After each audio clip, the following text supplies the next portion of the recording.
È l'organo di consultazione e di confronto tra la Regione e le amministrazioni locali che esercita l'iniziativa legislativa nelle materie di competenza del sistema delle autonomie locali ed esprime pareri e osservazioni su progetti di legge e atti di programmazione generale. È il CAL, il Comitato delle Autonomie Locali, realtà prevista dalla Costituzione italiana e che per la Liguria è attivo dal 2006. Con l'inizio della nuova legislatura regionale si è insediata la 12ª legislatura che nella Sala degli Arazzi di Città Metropolitana di Genova ha eletto i nuovi vertici. Presidente è stato riconfermato l'uscente Pierangelo Olivieri, presidente della provincia di Savona. Come vice è stato eletto il neosindaco di Santa Margherita Ligure Guglielmo Caversazio. È un onore ricevere la fiducia dei colleghi per la vicepresidenza di questo importante organo e li ringrazio. A maggior ragione per me è una prima esperienza e quindi sicuramente sarà un'opportunità importante di mettermi a disposizione dei colleghi per far valere la posizione del sistema delle autonomie locali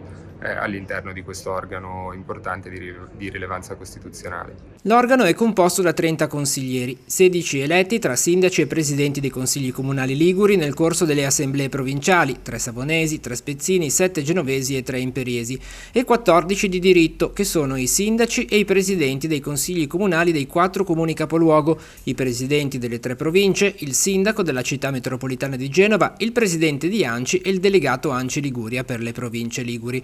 Il compito dell'ente che viene portato avanti è quello di creare coesione tra i territori e supportare le realtà più piccole nella gestione della pubblica amministrazione. È un contesto di confronto importantissimo in questo tempo in cui la rappresentatività dei territori è sempre un tasto dolente, e questo è un contesto dove ci si può confrontare direttamente con la Regione, far sentire forte le esigenze, le necessità e le priorità dei territori, partendo dalle nostre bellissime città, arrivando ai piccoli comuni, quello più piccolo territorialmente è San Lorenzo al Mare, quello più piccolo come abitanti Rondanina, il più piccolo rappresentato nel nostro territorio è Massimino. Dunque è importante anche questo dato, non è un dato formale ma molto sostanziale. Vogliamo continuare a lavorare in sinergia con l'Assemblea legislativa Consiglio regionale, ma anche essere propositivi sulle iniziative fondamentali e indispensabili per il nostro territorio.